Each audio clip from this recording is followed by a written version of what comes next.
Hello दोस्तों, welcome to the Guruji classes. आज हम करेंगे एक्सरसाइज 3.2 क्लास 10th का क्वेश्चन नंबर 3 का फोर्थ पार्ट। इससे पहले के फर्स्ट, सेकंड और थर्ड पार्ट में इससे पहले वाली वीडियो में डाल चुका हूं।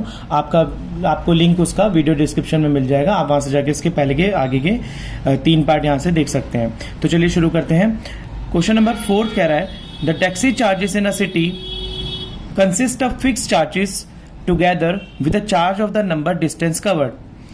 For a distance of 10 km, the charge paid rupees 105, and for a journey for 15 km, for the charge paid is rupees 115. What are the fixed charges and the charge per kilometer? How much does a person have to pay for traveling distance of a 25 km? ये कह रहा है कि the taxi charges in a city consist of fixed charges। एक city के अंदर taxi charges क्या है? फिक्स्ड है,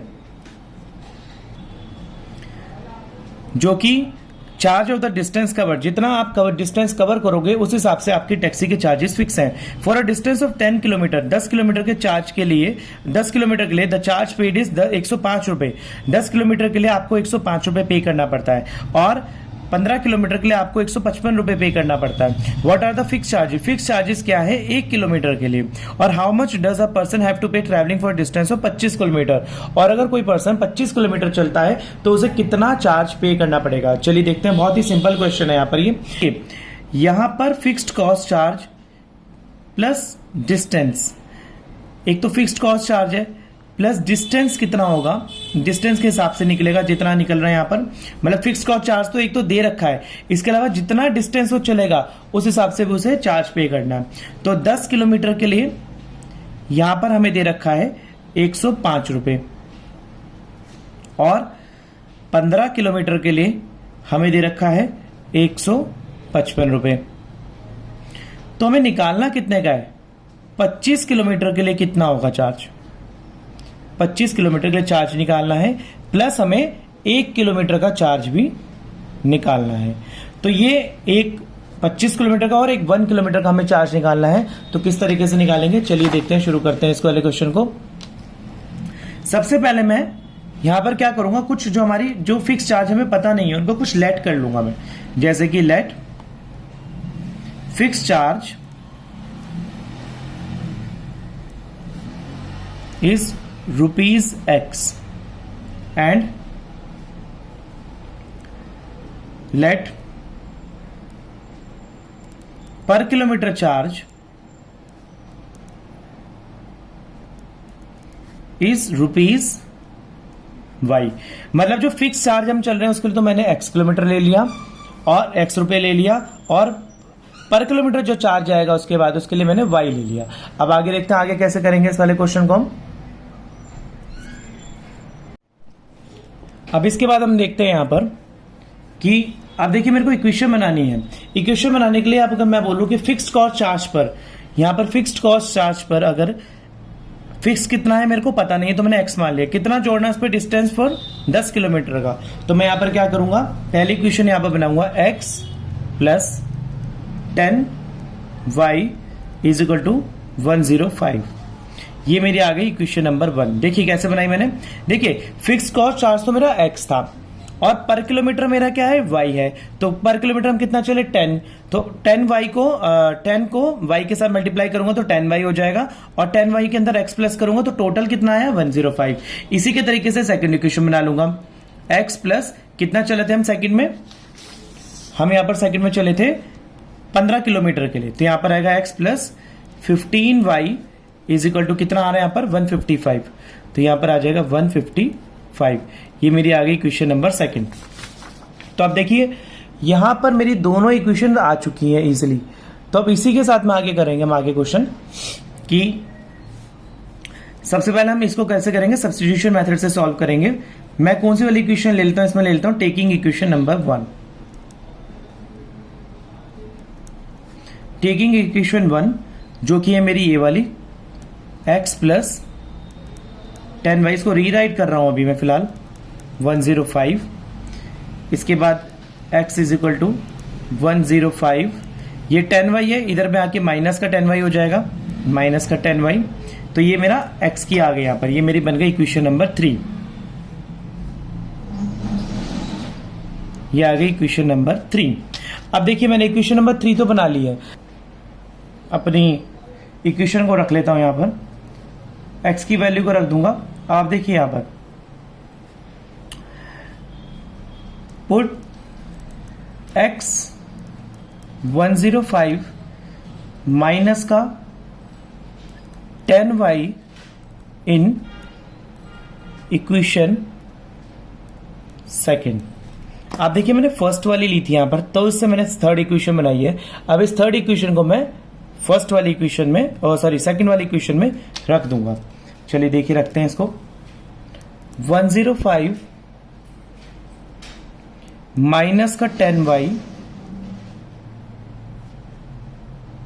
माइनस का 15y इज इक्वल टू 155। देखिए 105 x की जगह पर आ गया यहां पर, माइनस का 10y, इस x की जगह पर उठा के मैंने पूरी ये वाली इक्वेशन रख दी थर्ड वाली। तो 105 माइनस का 10y is equal to 15y। ठीक है,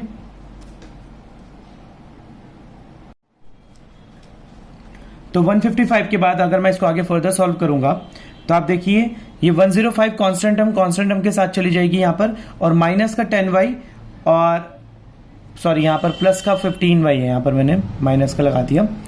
प्लस के 15y से माइनस का 10y अगर मैं कर दूंगा तो मेरे पास बचेगा सिर्फ 5y, क्योंकि बड़ी संख्या के आगे प्लस है तो मैं इसके साथ भी प्लस ही लगाऊंगा। और ये 155 के इधर आके माइनस का 105 हो जाएगा, क्योंकि यहां पर ये प्लस का है तो माइनस का हो जाएगा। अब इसके बाद अगर मैं आगे इसको फर्दर सॉल्व करूं तो ये 5y इज इक्वल टू 155 में से 105 जाते हैं तो बचते हैं मेरे पास 50, और y इज इक्वल टू 50 में 50 जो ये जो कांस्टेंट, ये जो हमारे पास कोफिशिएंट टर्म है वेरिएबल के साथ, ये इसके अपॉन में चली जाएगी। तो इसके जब अपॉन में चली जाएगी बचेगा 5, तो इसको काट देते हैं आगे। 5 1 5 और 5 1 5 10, तो y मेरे पास यहां पर आ गया है 10। y मेरे पास सॉल्व होकर आ गया है 10। तो अब देखते हैं इसको आगे फर्दर करते हैं सॉल्व। x की वैल्यू भी हमें निकालनी है, क्योंकि हमने y की निकालने पर हमें x की भी निकालनी है। तो मैं क्या करूंगा आगे, put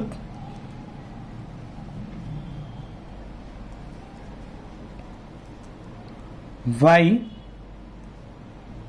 is equal to 10 in equation number 3। जो y 10 निकल कर आया उसको मैंने इक्वेशन नंबर 3 में लिखा। तो कैसे करूंगा, यहां पर इक्वेशन नंबर 3 क्या है मेरे, इसको रीराइट कर लेता हूं मैं। x is equal to 105 minus का 10y, तो x is equal to 105 minus का 10 इंटू 10। तो 10 को 10 से, क्योंकि y की जगह पर मैंने 10 निकाला तो 10 इंटू 10 हो जाएगा। यहाँ पर 10 को 10 से मल्टीप्लाई करूंगा, क्या आएगा मेरा, x is equal to 105 minus का 100। तो x की वैल्यू कितनी आ जाएगी मेरी, 5। तो आप देख सकते हैं कि x की वैल्यू भी आ गई है और मेरे पास y की वैल्यू भी आ चुकी है। अगर मैं इसको फर्दर आगे सॉल्व करूं तो यहां पर लिख लेंगे देयरफॉर फिक्स्ड चार्जेस। मैंने यहां पर इसलिए लिखा ताकि मेरे को पता लग जाए मैंने फिक्स चार्जेस क्या थे। फिक्स चार्जेस मेरे x थे, तो जो कि मेरा आ गया 5 रुपीज, एंड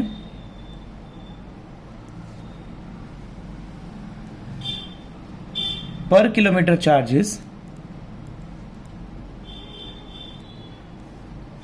₹10, क्योंकि y मैंने पर किलोमीटर चार्ज माना था इसलिए y मेरा पर किलोमीटर चार्ज ₹10 आ गया। चलिए आगे करते हैं इसको। अब मेरे को 25 किलोमीटर के निकालने हैं यहां पर, तो लिखेंगे यहां पर charges for 25 kilometres is x plus 25। x plus 25 मतलब, क्योंकि पर किलोमीटर था मेरा, जैसे इक्वेशन मैंने यहां बनाई थी वैसे इक्वेशन मैं यहां पर बनाऊंगा x प्लस 25। तो ये मेरा आ जाएगा यहां पर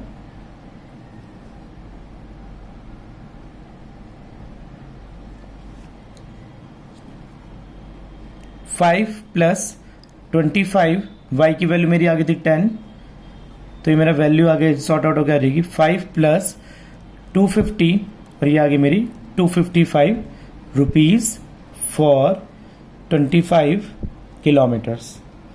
तो इसी के साथ ही हमारा क्वेश्चन इजीली हो गया फोर्थ पार्ट। चलिए करते हैं इसका फिफ्थ पार्ट। फिफ्थ पार्ट यहां पर हमें कह रहा है a fraction becomes 9/11 if 2 added to both the numerator and denominator, and if 3 is added to both of the numerator and denominator it becomes 5/6. Find the fraction. Fraction क्या होता है हमारा, जो भी चीज हमारी P/Q की फॉर्म में लिखी होती है ये हमारा फ्रैक्शन होता है। तो चलिए इसको करते हैं, इस क्वेश्चन को सॉल्व। देखिए इस क्वेश्चन को सॉल्व करने से पहले मैं आपको एक छोटी सी इसका इंट्रोडक्शन समझा देता हूं। कैसे कि अगर मेरे पास ये न्यूमिनेटर है और ये डिनोमिनेटर है, तो इसके अगर फ्रैक्शन है, ये P/Q की फॉर्म में है, ये मेरा फ्रैक्शन है। कुछ भी हो सकता है नंबर, ये आप मान लीजिए 3/4 हो सकता है, या 7/2 हो सकता है, या 8/9 हो सकता है, कुछ भी हो सकता है। ये हमें नहीं पता कि फ्रैक्शन क्या है, हमें तो यहाँ पे सॉर्ट आउट करना है कि फ्रैक्शन निकालना है हमारे को। तो न्यूमिनेटर डिनोमिनेटर में अगर मेरे को बताना है कि अगर मैं इसको x मान लूं और डिनोमिनेटर को y मान लूं, तो मैं इसको सॉर्ट कर सकता हूं क्वेश्चन को, यानी कि इसको क्वेश्चन को मैं सॉल्व कर सकता हूं। तो चलिए इस क्वेश्चन को हम सॉल्व करते हैं फिर x और y मानकर। क्वेश्चन की शुरुआत में हम लिखेंगे यहां पर, अगर आपको जैसे यहां पर बोला इसने न्यूमिनेटर में कर दिया 3 ऐड, तो मेरा कितना हो जाएगा, सॉरी न्यूमिनेटर में कर दिया 2 ऐड, तो मेरा, और डिनोमिनेटर में भी 2 ऐड कर दिया, तो मेरा बन जाएगा फ्रैक्शन 9/11। ये मेरी फर्स्ट इक्वेशन बनती है यहां पर। और अगर न्यूमिनेटर में और डिनोमिनेटर में, न्यूमिनेटर में 3 ऐड कर दिया, डिनोमिनेटर में 3 ऐड कर दिया, तो मेरा हो जाता है फ्रैक्शन 5/6। ये मेरी होगी सेकंड इक्वेशन। पर हमें इस क्वेश्चन की शुरुआत इस तरीके से ना करके हमें इसकी एक इक्वेशन बना के क्वेश्चन की शुरुआत करनी पड़ेगी। चलिए देखते हैं उसकी इक्वेशन कैसे बनेगी। यहां पर वो इक्वेशन बनाने के लिए हम सबसे पहले लिखेंगे यहां पर let numerator is x and let denominator is y, or therefore fraction is x/y। आप क्वेश्चन की शुरुआत इस तरीके से करेंगे कि फ्रैक्शन मेरा x/y होगा। तो यहां पर मेरे पास दो केस बन रहे हैं। अगर मैं केस 1 बनाऊं तो मेरे पास बनेगा x+2 अपॉन में y+2 = 9/11, और केस 2 मेरे पास बनता है x+3 अपॉन में y+3 = 5/6। चलिए इसको फर्दर सॉल्व करते हैं। सिंपल इक्वेशन बनाने के लिए मैं इसको क्रॉस मल्टीप्लाई कर देता हूं। जब मैं इसको यहां पर क्रॉस मल्टीप्लाई करूंगा तो देखिए 11 की मल्टीप्लाई ये पूरी इक्वेशन से हो जाएगी x+2 से, और ये 9 की मल्टीप्लाई पूरी इक्वेशन से हो जाएगी y+2 से। इसके बाद 11 को, अगर मैं 11 की मल्टीप्लाई पूरी इक्वेशन से होगी, मतलब इसकी मल्टीप्लाई इससे भी होगी, इसकी मल्टीप्लाई इससे भी होगी, तो कर देता हूं। यहां पर आ जाएगा 11x प्लस 11 को 22 से मल्टीप्लाई करूंगा 22 आएगा। यहां पर आ जाएगा 9y, 9 की मल्टीप्लाई 2 से करूंगा 18 आ जाएगा। 9 को 22 से करा और 9 को 2 से करा, तो 18 आ गया मेरे पास। इसके बाद अगर मैं इसको फर्दर सॉल्व करता हूं तो मेरा सॉल्यूशन बैठेगा यहां पर 11x माइनस का 9y, ई प्लस का 9y इधर आ जाएगा, वेरिएबल टर्म्स एक साथ ले आऊंगा और कांस्टेंट टर्म 18 के पास चली जाएगी, 18 माइनस का 22, तो 11x माइनस का 9y = माइनस का 4। ये हो गई मेरी इक्वेशन नंबर 1।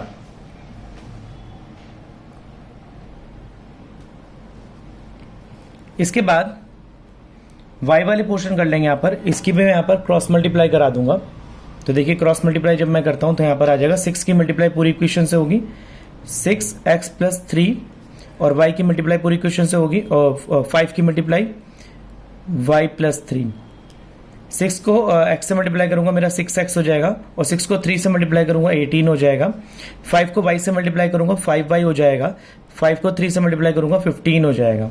y इधर ले आऊंगा मैं 6x माइनस का 5y, और यहां पर 15 माइनस का 18, प्लस का 18 लगा के माइनस का 18 हो जाएगा। इसके बाद फर्दर सॉल्व करते हैं इसको। 15 में से 18 जाएगा, तो 6x माइनस का 5y = माइनस का 3। ये हो गई मेरी इक्वेशन नंबर 2। तो स्टूडेंट्स जिस तरीके से मेरे को दो इक्वेशंस चाहिए थी वो मेरी दोनों इक्वेशंस यहाँ पर आ चुकी हैं। अब मैं इसको सब्स्टिट्यूशन मेथड से आगे सॉल्व कर दूं। सब्स्टिट्यूशन मेथड से सॉल्व करने के लिए मैं पहले दोनों इक्वेशंस ऊपर नीचे लिख लूंगा। 11x माइनस का 9y is equal to minus का 4 और यहाँ पर आ जाएगा मेरा 6x माइनस का 5y is equal to minus का 3। चलिए इसमें से एक इक्वेशन ले लेता हूं मैं। टेकिंग इक्वेशन 1, ये मेरी इक्वेशन 1 है, ये मेरी इक्वेशन नंबर 2 है। तो एक इक्वेशन को मैं ले लेता हूं यहाँ पर, टेकिंग इक्वेशन नंबर 1, क्योंकि ये मेरे को इजी लग रही है तो मैं 1 वैल्यू उठा लेता हूं। आप कोई सी भी ले सकते हैं। तो ये हो गया मेरा 11x माइनस का 9y is equal to minus का 4, मैंने रीराइट करी है। इसके बाद x को मुझे खाली छोड़ना है क्योंकि मुझे पहले x की वैल्यू निकालनी होगी। x को मैं खाली छोड़ रहा हूं, तो मैं कैसे करूंगा, माइनस का 9y इधर आके प्लस का 9y हो जाएगा। 11x is equal to minus का 4 प्लस का 9y, और ये जो टर्म है मेरे साथ कांस्टेंट टर्म जो है ये इसके अपॉन में चली जाएगी। x is equal to minus का 4 प्लस का 9y अपॉन में 11। तो आप देखिए ये मेरी इक्वेशन यहां बनके तैयार हो चुकी है, इक्वेशन नंबर 3।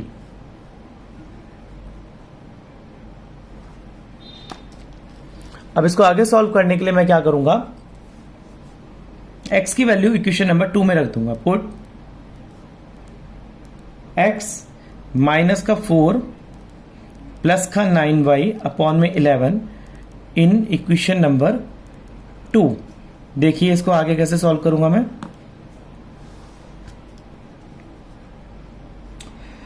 यहां पर मेरी इक्वेशन को रीराइट कर लेता हूं मैं, इक्वेशन नंबर 2 को। 6x माइनस का 5y is equal to minus का 3। आगे मैं यहां पर x की जगह पर ये पूरी वैल्यू रख दूंगा। 6 माइनस का 4 प्लस का 9y अपॉन में 11 is equal to sorry minus का 5y is equal to minus का 3। यहां पर मेरे को अब इससे मल्टीप्लीकेशन का आपको बहुत ध्यान रखना है ताकि आपके साथ कोई गड़बड़ ना हो, आगे क्वेश्चन आपका सही होते होते गलत ना हो जाए।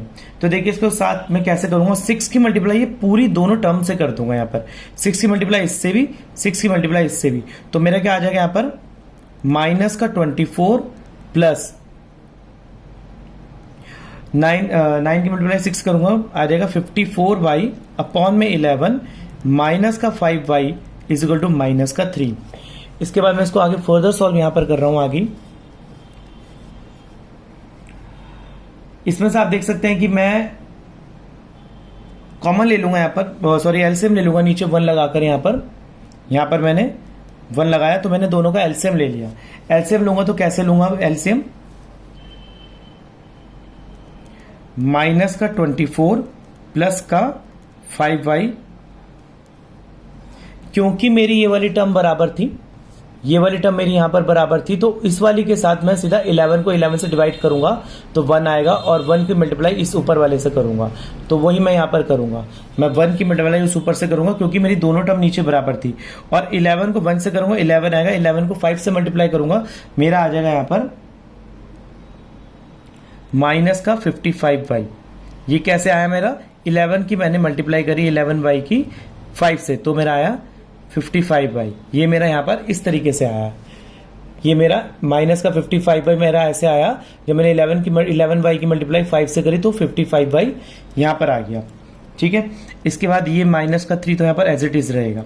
अब देखिए माइनस का 24 प्लस का 5y और माइनस का 55y is equal to minus का 3 अपॉन में 11।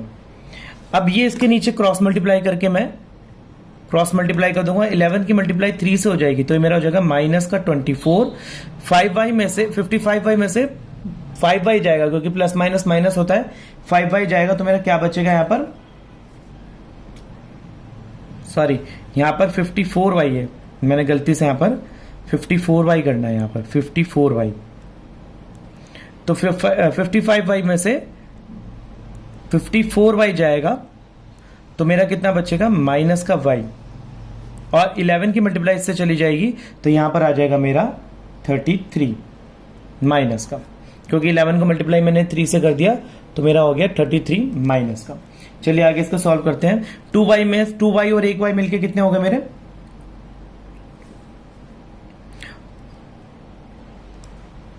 अब ये माइनस का 24 इधर कांस्टेंट टर्म आके इधर में प्लस की हो जाएगी, माइनस का y is equal to minus का 33 प्लस का 24। तो कितना हो जाएगा, y इज इक्वल टू 33 में से 24 जाएगा तो मेरे पास बचेगा यहाँ पर सिर्फ माइनस का 9 और कैंसिल हो गया मेरे पास। तो मेरे पास आप देखिए डिनोमिनेटर जो मेरी टर्म थी वो मेरी आ गई है एक टर्म 9। अब मुझे x की वैल्यू निकालनी है तो मैं क्या करूंगा यहाँ पर put y is equal to 9 in equation number 3। तो y is equal to 9 equation number 3 में मैं अगर रखूंगा तो मेरा आ जाएगा x is equal to minus का 4 प्लस 9y अपॉन में 11। ये मेरी इक्वेशन थी, रीराइट करिए मैंने सिर्फ। तो x is equal to minus का 4 प्लस 9, y की जगह पर मैं क्या लिखूंगा 9 और अपॉन में 11। इसके बाद क्या होगा यहां पर x इज इक्वल टू 9 को 9 से मल्टीप्लाई करूंगा 81 आ जाएगा मेरा। तो माइनस का 4 प्लस का 81 अपॉन में 11। x इज इक्वल टू 81 में से 4 जाएंगे, मेरे पास यहां पर बच जाता है सिर्फ 77 अपॉन में 11, क्योंकि बड़ी संख्या के आगे प्लस है तो प्लस रहेगा। अब 11 को अगर मैं 7 से काट दूंगा तो मेरे पास आ जाएगा 11 वन 11, 11 7 से 77, x इज इक्वल टू 7। अब आप देख सकते हैं मेरे पास x भी आ गया y भी आ गया। तो मैं अपना आंसर कैसे लिखूंगा, therefore numerator x is equal to 7 and denominator y is equal to 9। thus answer is 7 upon में 9। तो ये मेरा आंसर आ गया। तो चलिए करते हैं इसका last part, 6th part, question number 3 का। क्वेश्चन नंबर 3 का 6th पार्ट कहता है यहां पर, इस क्वेश्चन को बहुत ध्यान से समझना पड़ेगा। 5 years hence the age of Jacob will be 3 times of that of his son। अब से जैकब की एज उसके पिता की एज से तिगुनी हो जाएगी। 5 years ago 5 साल पहले जैकब की एज 7 गुनी थी उसके पिता की एज की। अब इन दोनों की प्रेजेंट एज क्या है, तो ये हमें क्वेश्चन निकालना है। ये छोटा सा ट्रिकी क्वेश्चन है, आपको बस इसकी इक्वेशन एक बार बन जाए आप इसकी आराम से कर लोगे। देखिए मैं अगर आपको बता दूं कि ये मेरे पास जैकब आ गया और ये मेरे पास सन आ गया।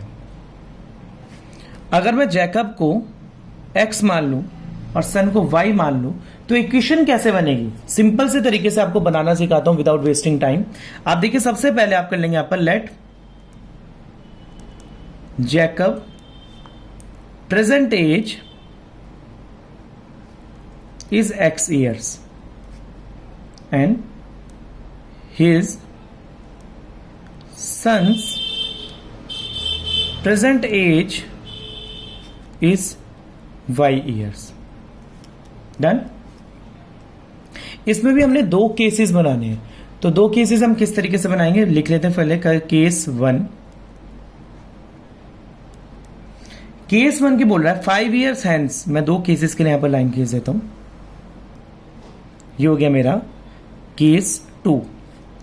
बोल रहा है 5 year hence यानी कि अब से, तो हम लिखेंगे 5 years hence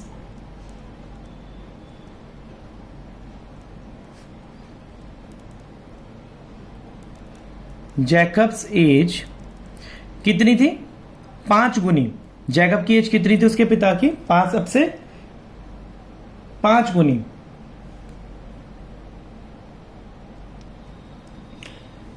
five years hence यानी कि अब से जैकब की एज 5 साल बाद, 5 साल बाद कितनी हो जाएगी, x प्लस 5 करूंगा यहां पर। तो ये x मेरा है, कितनी हो जाएगी x प्लस 5 ईयर्स, क्योंकि 5 साल बाद। और यहां पर क्या आएगा सन की एज के लिए, क्योंकि मैंने उसे y माना था तो मैं अब से 5 साल बाद के लिए y प्लस 5 कर दूंगा।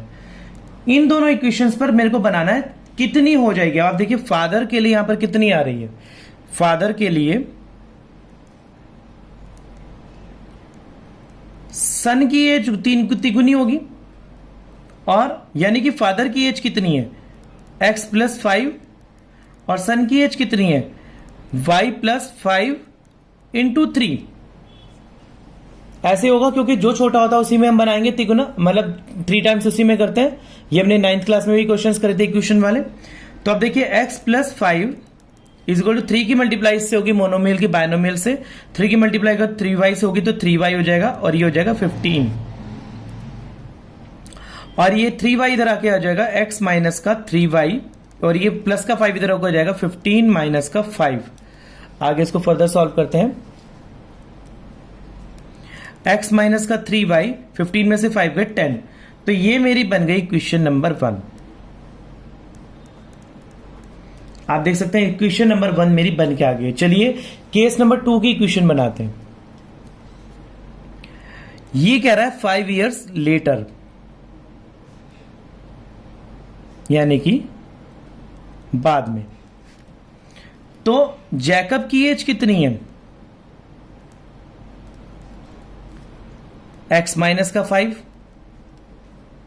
सॉरी बाद में नहीं, पहले 5 साल पहले, अगो 5 साल पहले x माइनस 5 ईयर्स, और सन की एज कितनी आ जाएगी? y minus 5 years. ये बात हो रही है हमारी 5 साल पहले की, 5 इयर्स अगो की। तो आगे सॉल्व करते हैं, इसकी इक्वेशन बनाते हैं। तो देखिए फादर और सन कितना था? 7 गुना था बेटा किसके? पिता के। तो फादर क्या है मेरे पास? x माइनस का 5, और बेटा कितना? y माइनस का 5 इंटू में 7। सेम करेंगे जो हमने यहां पर करा, x माइनस का 5, y को 7 से मल्टीप्लाई करा 7y आ गया, और 5 से मल्टीप्लाई करा 35y आ गया, 35 आ गया सॉरी। इसके बाद वेरिएबल टर्म एक साथ ले लूंगा, x माइनस का 7y, और यह आ जाएगा माइनस का 35 और प्लस का 5। इक्वेशन बनती मेरी x माइनस की 7y is equal to minus का 30। ये मेरी हो गई इक्वेशन नंबर 2। देखिए दोनों क्वेश्चंस के मेरे बन गए हैं। अब मैं इन आगे फर्दर सॉल्व करने के लिए सब्स्टिट्यूशन मेथड से इनकी एज निकाल लूंगा। कैसे? यहां पर मैं इसको फर्दर सॉल्व कर रहा हूं। दोनों इक्वेशंस को मैं ऊपर नीचे लिख लूंगा। x माइनस का 3y is equal to 10, equation number 1, और x माइनस का 7y is equal to minus का 30। और ये हो गया मेरा इक्वेशन नंबर 2। चलिए आगे फर्दर सॉल्व करते हैं इसको। Taking equation number 1, x minus का 3y is equal to 10, rewrite करा मैंने इक्वेशन नंबर 1 को, और यहां पर क्या हो जाएगा? x is equal to 10 plus का 3y, ये माइनस का 3y इधर आके प्लस का 3y हो जाएगा, और ये बन गई मेरी इक्वेशन नंबर 3 बन गई। अब इक्वेशन नंबर 3 को मैं इक्वेशन नंबर 2 में रख दूंगा, क्योंकि 1 ली है मैंने। इसी तरीके से करूंगा मैं आगे। Put x is equal to 10 plus 3y in equation number 2 के अंदर, तो हो जाएगा मेरा x माइनस का 7y is equal to minus का 30। मैंने रीराइट करी अभी सिर्फ इक्वेशन को। x की जगह पर ये रख दूंगा मैं 10 प्लस 3y माइनस का 7y is equal to minus का 30। ये हो गया मेरा। इसके बाद 3y में से 7y गया, मेरे पास बचा, बड़ी संख्या के आगे माइनस है तो माइनस का साइन आएगा, माइनस का 4y is equal to minus का 30। ये कांस्टेंट टर्म इधर आ जाएगी, माइनस का 4y माइनस का 30 और माइनस का 10, तो ये हो जाएगा मेरा माइनस का 4y is equal to minus का 40। माइनस से माइनस यही कैंसिल हो जाएगा। इसके बाद आगे फर्दर सॉल्व करते हैं इसको। y is equal to 40 upon में 4, ये 4 इसके अपॉन में चल जाएगा, 1 आ जाएगा, तो y इज इक्वल टू मेरे पास आ गया 10 कट करके। अब आप देखिए y की वैल्यू आ गई, अब हमें x की वैल्यू निकालना बहुत इजी रहेगा। कैसे? यहां कर रहा हूं इसको मैं, यहां से हम इसके यहां पर आ गए और यहां से हम यहां चले गए।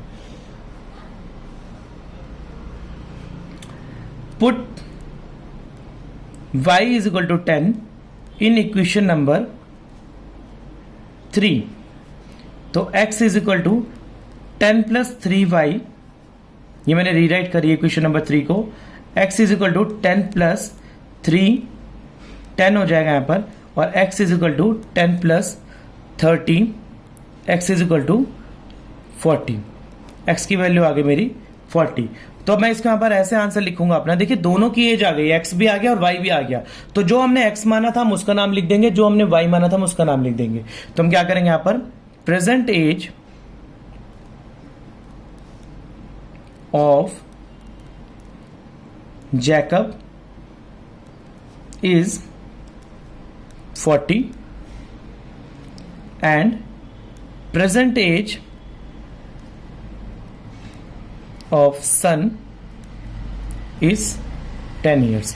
क्योंकि मैंने जैकब को x माना था यहां पर और सन को y माना था, इसीलिए मैंने यहां पर अपना आंसर आया मेरा, ये था x, ये था y, जो दोनों की एज आ गई है। सो स्टूडेंट्स, इसी के साथ ही मेरी एक्सरसाइज 3.2 यहीं पर ही फिनिश होती है। 3.3 के लिए नेक्स्ट एक्सरसाइज हम मिलते हैं अगली वीडियो में। और मेरी वीडियो बड़े टाइम से आ नहीं रही थी कुछ प्रॉब्लम की वजह से, अब आपको रेगुलर वीडियोस मिलती रहेंगी। सो मिलते हैं अगली वीडियो में, तब तक के लिए धन्यवाद।